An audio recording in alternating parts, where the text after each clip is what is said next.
ìtàn balẹ̀ lè tuntun lórí afẹ́fẹ́.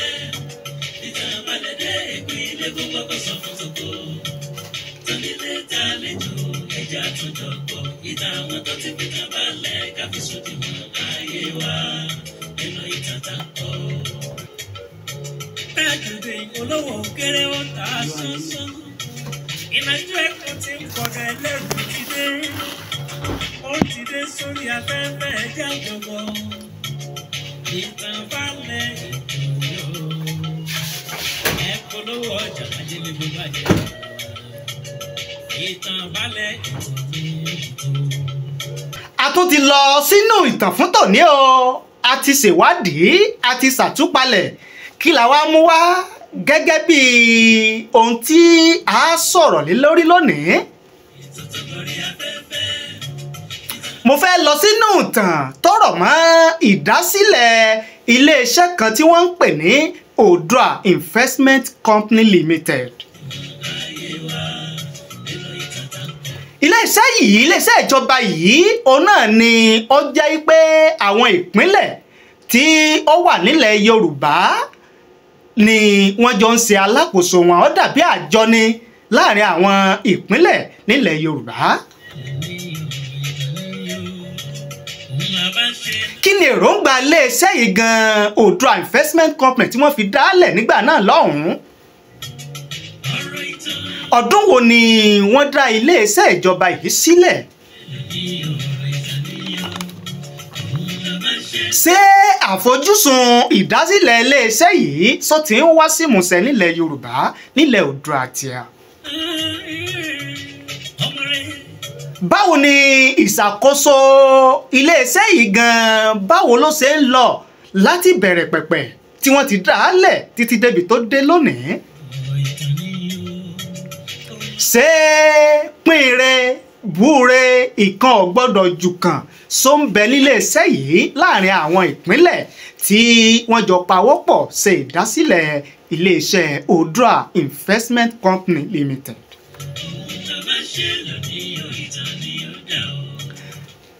Àwọn nǹkan yìí àtàwọn míì tọrọ mọ́ iléeṣẹ́ yìí òun náà ni ẹ máa gbọ́ lórí ètò Fìtànbalẹ̀ fún tòní, tí mo sì mọ̀ wípé ẹ rí nǹkan dìmú o. Ó sì ní í ṣe pẹ̀lú ohun tó ń kojú wa lọ́wọ́lọ́wọ́ lórílẹ̀‐èdè Nàìjíríà, pàápàá jùlọ nílẹ̀ Yorùbá àti àlọ́wọ́lọ́wọ́ báyìí tí gbogbo nǹkan wá dagun.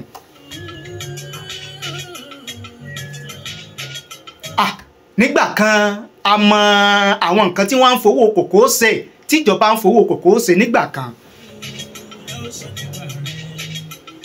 Àmọ́ nǹkan tíjọba máa ń fi owó kaṣú, owó obì, àmọ́ nǹkan tí wọ́n fi ṣe nígbà kan. Àtàrẹ, obì, òrógbó, òro, àmọ́ nǹkan tí wọ́n fowó àwọn owó yẹn ṣe nígbà yẹn. Àwọn nǹkan yìí ò fẹ́ sí mọ́. Kí ló dé? Kí ló ṣẹlẹ̀ tá a wá worí mọ́ tá a worí kòkòkòkòkòkò mọ́ epo rọ̀bì? Ṣebí kẹ́po rọ̀bì ó tó dé, ṣebí nǹkan kan làwọn bàbá wa fi ń ṣagbára. Nǹkan kan làwọn bàbá wa fi ń ṣòwò ni wọ́n fi ń ṣe nǹkan ribiribiribiribi tó sì wà dòní. Ṣé bẹ́ẹ̀ rántí iléeṣẹ́ tẹlifíṣàn àkọ́kọ́ lórílẹ̀‐èdè Nàìjíríà? Ṣé bẹ́ẹ̀ rántí Cocoa House? Ṣé bẹ́ẹ̀ rántí akọ́mọdàbí ìpolówó? Ẹ ṣáà ti rántí, ó ti yé yín. Àwọn nǹkan tí wọ́n fi owó àgbẹ̀ ṣe nígbà náà. Kí ló wá dé? Kí ló dé? Kí ló dé tá a gbàgbé orísun? Kí ló dé tá a gbàgbé àtilẹ̀wá tá a wá worí mọ́ ń kó orí kokoko mọ́ epo rọ̀bì? Epo rọ̀bì tá a tún wá worí mọ́ yìí gan-an kò tún wá ṣe bẹ́ẹ̀ gan-an, kò pé wa mọ́. Ká sọ báwọn kò pé wa mọ́. Tá a bá sì, Yorùbá sì sọ wípé òòṣà tá a bá sìn tí ò bá gbé ni tá a bá fi í lẹ̀ òsì ó lè tààyàn. Tá a bá kàn tiẹ̀ wá fepo rọ̀bì lẹ̀ tá a láàfilẹ̀ tá a láàgbàgbé ẹ̀, ṣe bí nǹkan kan la fi ń ṣagbára képo rọ̀bì ó tó dé. Kí ló dé tá a padà bẹ̀ tá a tún tẹ̀ ń pẹlẹ mọ́?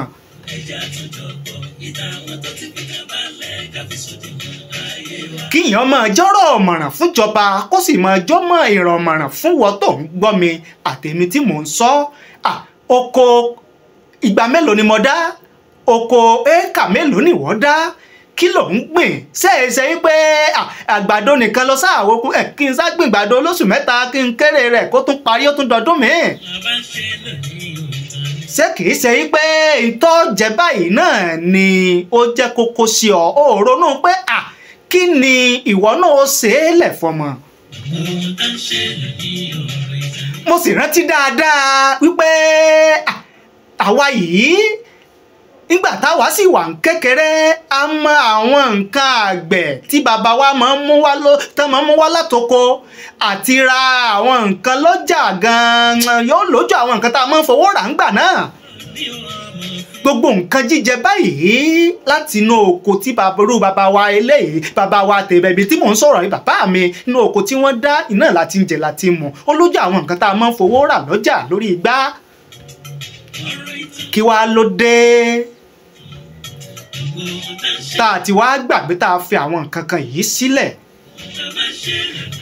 bó o dáko kò ní ọmọ ṣiṣẹ́ iṣẹ́ ọwọ́ rẹ kò sì ní kọ́ ọmọ ṣiṣẹ́ ìjọba iléeṣẹ́ ìjọba tó wà yẹn iṣẹ́ àgbẹ̀ ó ti di nǹkan tó jẹ́ pé ọ̀làjú ti dé tó jẹ́ pé kò sí dandan ìgbà tá a bá tó rokoroko tẹ́yìn bá tó tẹ̀ ká tó ṣiṣẹ́ àgbẹ̀ ọ̀làjú ti dé. ọ̀rọ̀ mọ̀ràn ni o kíyàn máa jọ́rọ̀ mọ̀ràn fún gbogbo wa àtijọba. ohun tó bá ṣe láwùsọ nípa rẹ. gẹ́gẹ́ bí mo ṣe pàjùbà rẹ̀ níbẹ̀rẹ̀ ètò mo ní mo fẹ́ lọ sínú ìtàn ìdásílẹ̀ iléeṣẹ́ Oòduà Investment Company Limited ní ọjọ́ kẹta oṣù kejì ọjọ́ ìṣẹ́gun ní ọdún 1976 ó ní wọ́n ṣe ìdásílẹ̀ iléeṣẹ́ Oòduà Investment Company.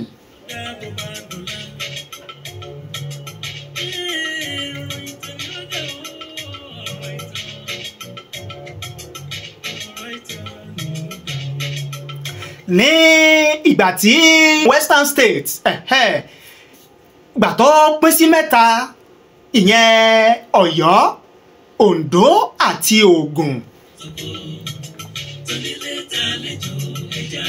ẹni tó jẹ́ bíi gómìnà ìpínlẹ̀ Ọ̀yọ́ nígbà náà ní Western State ní Western Region ó ní Brigadier David Jẹ́ǹbẹ̀wọ̀n ṣe rántí.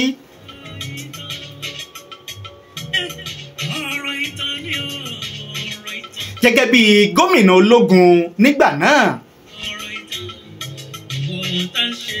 David Ipeme ó ní gómìnà ológun ti ìpínlẹ̀ Ondo nígbà náà.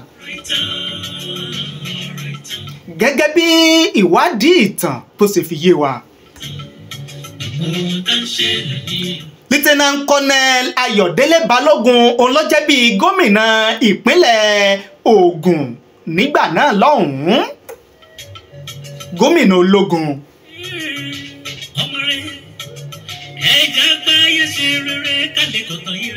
ṣùgbọ́n nígbà tí mò ń sọ yìí lọ́dún 1976 yìí ìlú Ìbàdàn ó ní wọ́n fi ṣe olú ìlú tí wọ́n ti ń ṣe ìṣàkóso nígbà náà yẹn àwọn gómìnà mẹ́tẹ̀ẹ̀ta yìí látàrí wípé wọ́n ṣẹ̀ṣẹ̀ bẹ̀rẹ̀ ni.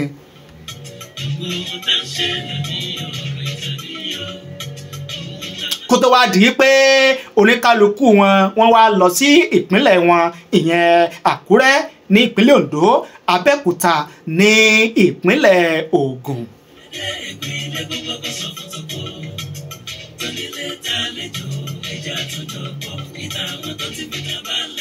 láti jẹ́ pé kí àjọ iléeṣẹ́ yìí Oòduà Investment Company Limited láti jẹ́ pé kó gbéra sọ kí ìṣàkóso wọn àti ìṣọwọ́ṣiṣẹ́ wọn kó sì lè mú yányán dáadáa.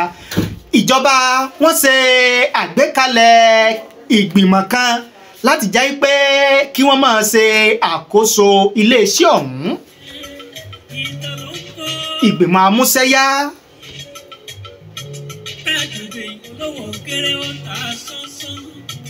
ìrìnàjò ẹ̀kọ́ ti ń pọ̀dọ̀ ẹlẹ́rù ti dé ó ti dé sórí afẹ́fẹ́ ẹja jọ̀bọ̀ ìtàn balẹ̀ ìtàn yóò ẹ polówó ọjà májèlé gbogbo àjẹ́.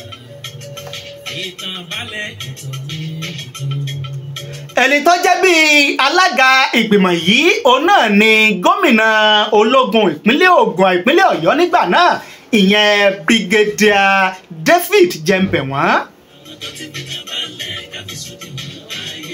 lára àwọn tí wọ́n wà nínú ìgbìmọ̀ yẹn òun náà ni a ti rí àwọn gómìnà ìpínlẹ̀ méjì yòókù ìpínlẹ̀ Ògùn nígbà náà àti ìpínlẹ̀ Oǹdó tó fi mọ́ àwọn akọ̀wé ìjọba wọn nípínlẹ̀ kọ̀ọ̀kan àwọn ni wọ́n jọ wà nínú ìgbìmọ̀ yẹn nígbà yẹn o.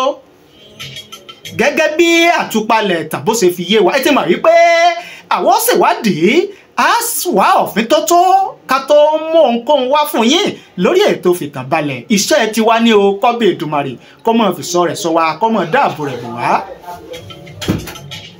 òní Àkúrẹ́ ọ̀la Kaduna ọ̀túnla Ilé Ifẹ̀ káàkiri náà ni. a sì dúpẹ́ lọ́wọ́ gbogbo àwọn tí wọ́n ń sọwọ́ sí wa wípé bẹ́ẹ̀ ṣe ń lọ káàkiri yìí ẹ sá máa ń wọkọ̀ ẹ sì máa repo sínú ọkọ̀ wọ́n sì ń sọwọ́ sí wa dúpẹ́ o. lẹ́nu iṣẹ́ ìwádìí tá a yàn láàyò yìí náà ni.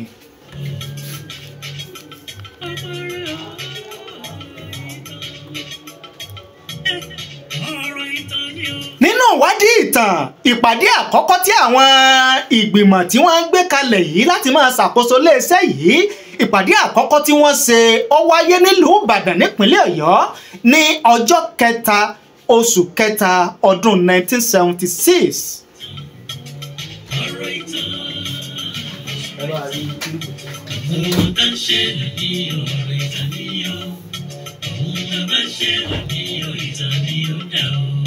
ìgbérasọ iléeṣẹ́ yìí ó bẹ̀rẹ̀ ní ọjọ́ 1 oṣù 4 ọdún 1976 nígbà tí ìpàdé àwọn ìgbìmọ̀ yìí tó wáyé.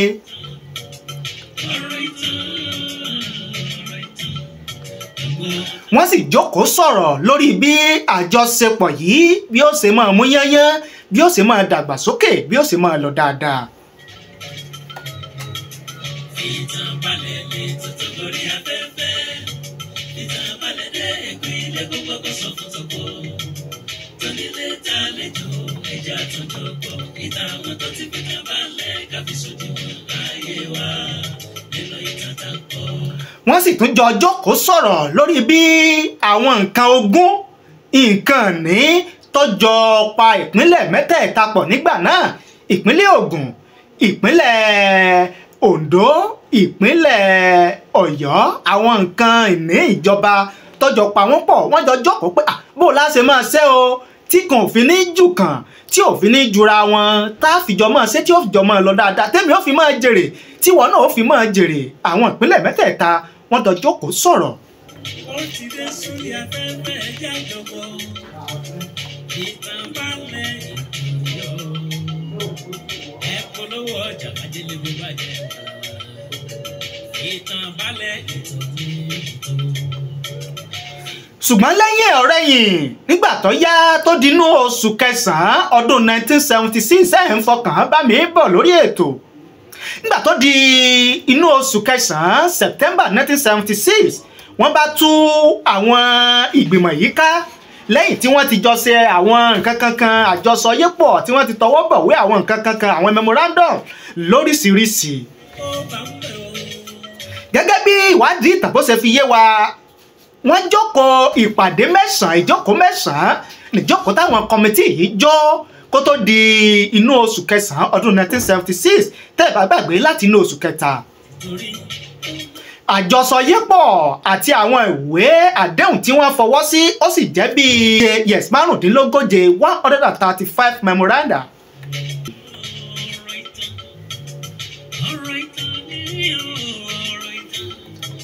ẹ jẹ́ kí n máa sọ fún yín o wípé àǹfààní wa fẹ́yìn iléeṣẹ́ àti ọlọ́rọ̀ ajé tẹ̀ ń wò mí tẹ̀ dẹ̀ ń gbọ́ mi káàkiri àgbáláyé wípé kẹ́ ẹ wá ṣe ìpolówó àti ìkéde ọjà yín lé orí ètò Fìtànbalẹ̀ eléyìí tí Tajudeen olówó kéré MC tó ta sánsán tó ń tọkùn rẹ̀ ẹgbẹ́ ìtẹ̀ǹtà wà ẹ̀mú jíǹgù yín wá ẹ wá rà ìṣẹ́jú 5 ìṣẹ́jú 10 ogún ìṣẹ́jú kí n fẹnu mi yìí kí n fi polówó yín kí n fi fan rere yín kẹ́ ẹ sì tà kẹ́ ẹ farasajẹ́ bí ìṣẹ́ṣẹ́ fún torí pé àṣẹ tólódùmarè fi sí mi lára òun náà ni wípé iléeṣẹ́ tàbókòwò tí n bá ti fẹnu mi polówó tí n bá ti fẹnu mi fan rere tí mo fẹnu mi kéde ó di dandan o kíru iléeṣẹ́ bẹ́ẹ̀ kó tà kó sì mọ rítajé ṣe.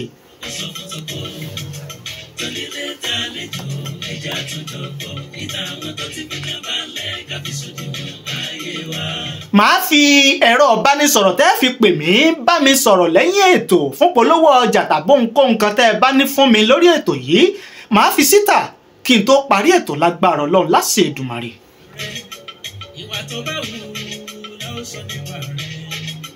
ẹ ṣé o gbogbo ẹ̀yin tẹ́ ẹ ti ń wò wá lórí ìkànnì wa àti rọ́wọ́ yín o Habib owó nífẹ̀ẹ́ the weather ẹ ṣé o àdúpẹ́ owó ní well done ó ta sánsán Khalifa Animasahun Adesina Àgbáòye wọ́n ní keep it up wàràfà nàmọ kànáà àlìyà ẹ ṣé o Afọlábí Olúwakẹ́mi wọ́n ní good day we are enjoying your program thank you God bless you Adéwùmí Karim wọ́n ní ẹ káàsán ẹ kú ètò Adikas from New Garage Ìbàdàn ẹ ṣé o àdúpẹ́ àmọ̀rírì yín bẹ́ẹ̀ ṣe ń wò wá bẹ́ẹ̀ ṣe ń gbọ́ ẹ bá ní pín ẹ bá ní share rẹ̀ lógúnlógún ẹ bá ní share rẹ̀ lọ́gbọ̀nlọ́gbọ̀n kí gbogbo ayé ọmọ wípé mo wà lórí ètò ọmọ olówó òkèrè MC tó ta sánsán mo wà lórí ètò fìtàn balẹ̀ ẹ bá ní pín kó kárí ayé.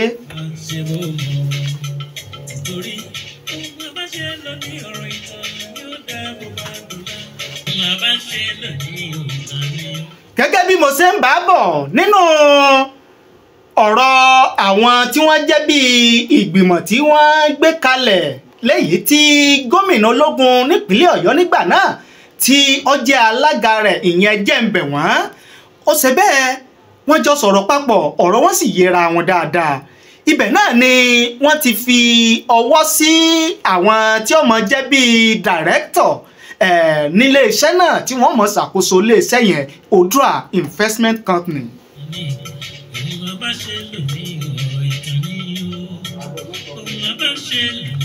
àwọn ìpínlẹ̀ mẹ́tẹ̀ẹ̀ta nígbà náà ìpínlẹ̀ Ògùn ìpínlẹ̀ Ọ̀yọ́ ìpínlẹ̀ Oǹdó òun ni wọ́n jọ fi orúkọ ránṣẹ́ pé lọ́dọ̀ tèmi o ẹni tí ó mọ̀ jẹ́ ẹni tí mo fi lẹ̀ rèé lọ́dọ̀ tèmi o ẹni tí mo fi lẹ̀ rèé ìpínlẹ̀ Ọ̀yọ́ lẹ́yìn tó ń fi lẹ̀ rèé ìpínlẹ̀ Ògùn lẹ́yìn tó ń fi lẹ̀ rèé ìpínlẹ̀ Oǹdó lẹ́yìn tó ń fi lẹ̀ rèé tàwa ni wọ́n fi sílẹ̀ ta ni wọ́n forúkọ wọn ránṣẹ́ nígbà náà tí wọ́n jẹ́ bí dàrẹ́kítọ̀ nílé iṣẹ́ Odua Investment Company lọ́dún 1976.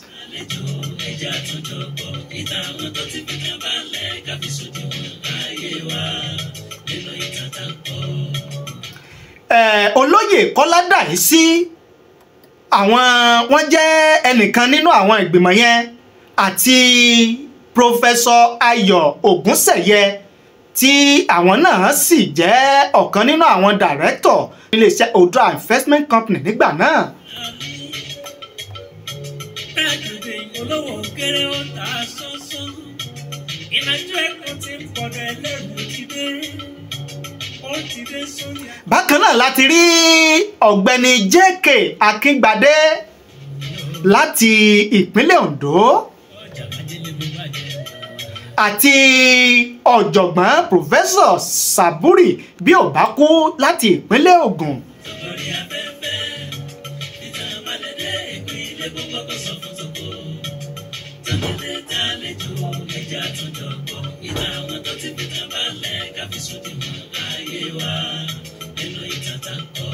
láàrin ọdún méjì ó ní àwọn ìgbìmọ̀ olùdarí ìyẹn board of directors ó ní wọ́n fi ṣe bẹ́ẹ̀ wọ́n fi ṣàkóso iléeṣẹ́ Odua Investment Company nígbà náà léyìí tí olóyè nígbà náà ní olóyè Kọ́lá Dàísí tó sì jẹ́ alága ìgbìmọ̀ yẹn mo rò bẹ́ẹ̀ ń dé bí mo ṣe ń mú wá wẹ́rẹ́wẹ́rẹ́.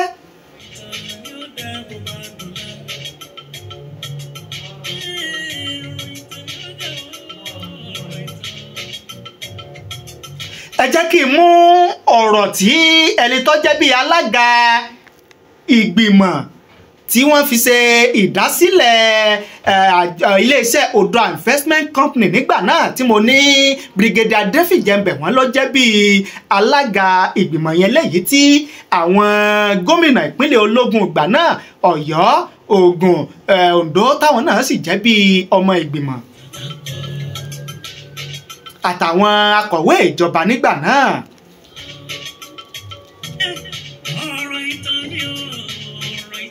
ẹ jẹ́ mú wá lédè Gẹ̀ẹ́sì fún yín nínú ọ̀rọ̀ Brigadier David Jembe wọ́n ó ní as the military governor of the parent state which gave birth to the new state felt strongly that it was responsibility to ensure that the three new emerging states were firmly established. I very convinced that I had a commitment to the three states, even though Ogun and Ondo State had their own governors. With this belief, and as the chairman of the State Implementation Committee, I ensured that the spirit of fair play and justice was employed during the committee's assignments, which were carried out without any acrimony or unnecessary wrangles. Indeed, even the greatest of our watchdogs, the Nigeria Tribune, in its editorial committee of September 3rd, 1976, captioned a job well done.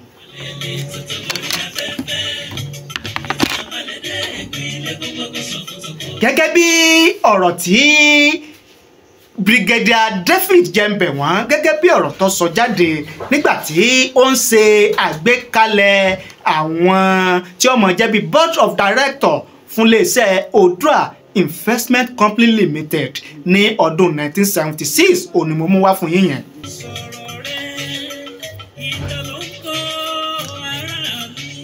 Lẹ́yìn ọ̀rẹ́yìn náà ni àwọn ìpínlẹ̀ míì ó ní ó tún di dídá sílẹ̀ nínú àwọn ìpínlẹ̀ mẹ́tẹ̀ẹ̀ta àgbà náà.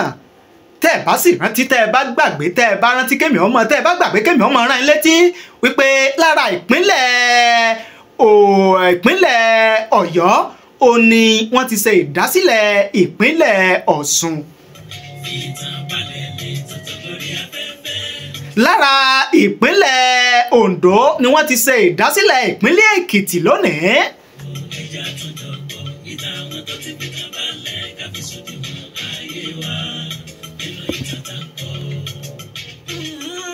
Léyìí tó ń túmọ̀ sí pé lónìí yìí o ìpínlẹ̀ tó ń ṣe tí wọ́n jọ ní jẹ́ kí n sọ báyẹn, ìpínlẹ̀ tí wọ́n jọ ní iléeṣẹ́ Oòduà Investment Company ó ní ìpínlẹ̀ Ọ̀yọ́, Sẹ́ǹdé, ìpínlẹ̀ Ògùn, ìpínlẹ̀ Ọ̀ṣun, ìpínlẹ̀ Èkìtì, ìpínlẹ̀ Oǹdó. Ṣùgbọ́n láti ìgbà náà oríṣiríṣi àwọn alága ìgbìmọ̀ ó ní wọ́n ti ń yàn. Oríṣiríṣi àwọn board of directors ọ̀nà tí ń wáyé nílé iṣẹ́ Oòduà Investment Company Limited.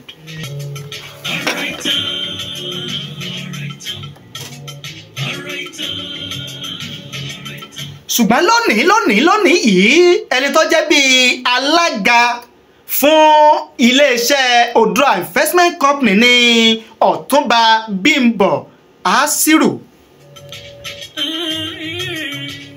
Ẹni tó jẹ́ bíi group managing director ó ní ọ̀gbẹ́ni Abdulrahman Yunusa, tí wọ́n sì ní oríṣiríṣi àwọn director nílé iṣẹ́ yẹn. Ní tó jẹ́ kí n mú eléyìí wá òun náà ni wípé àwọn nǹkan ní tó jẹ́ bíi tó jẹ mágbẹ̀, tó jẹ́ bíi dúkìá àjọni, tó jẹ mọ́ nǹkan àgbẹ̀ tí ìpínlẹ̀ márààrún yìí tí wọ́n jọ ní, níbo ni wọ́n wà lónìí o? Bó ni ìṣàkóso wọn ṣe ń lọ?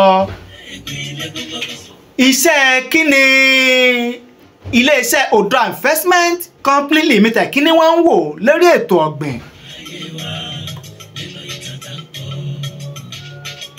Iṣẹ́ àgbẹ̀ la mọ̀mọ́ àwọn baba ńlá wa láti bẹ̀rẹ̀ pẹ̀pẹ̀. Iṣẹ́ àgbẹ̀ la fi di gbajúgbajà.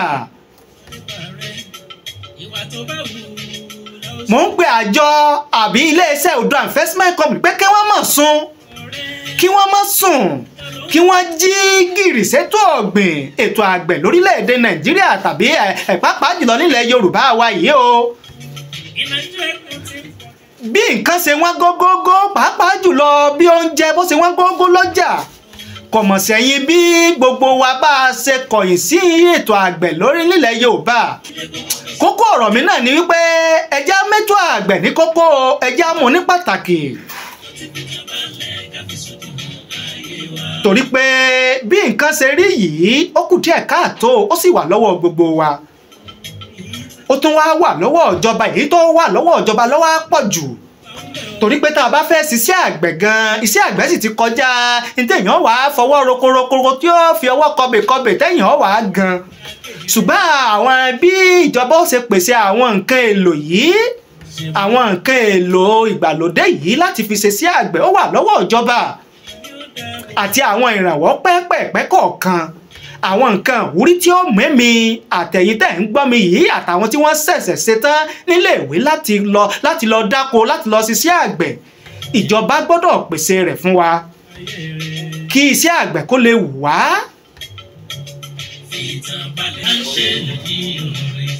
Ọlábí Ọmọlọ́lá wọn ní ẹ̀kú ètò sá ẹ̀wọ̀ ẹ̀jẹ̀ máa lọ ilé ti yá o.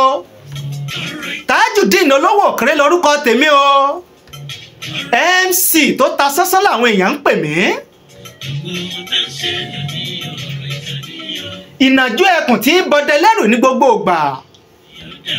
Ẹ̀ṣọ́ kò yí ni mí Ìkòyí ẹ̀ṣọ́ nílé bàbá tó bí mi lọ́mọ. Ẹ má gbàgbé o láti pè mí sórí ètò láti pè mí fún polówó ọjà yín tàbí ìkéde kan tẹ́ ẹ fẹ́ ṣe 07063291779 mo ti sáré pọ̀ ẹ tún mú 07063291779 lẹ́ẹ̀fi pè mí bá mi sọ̀rọ̀ lẹ́yìn ètò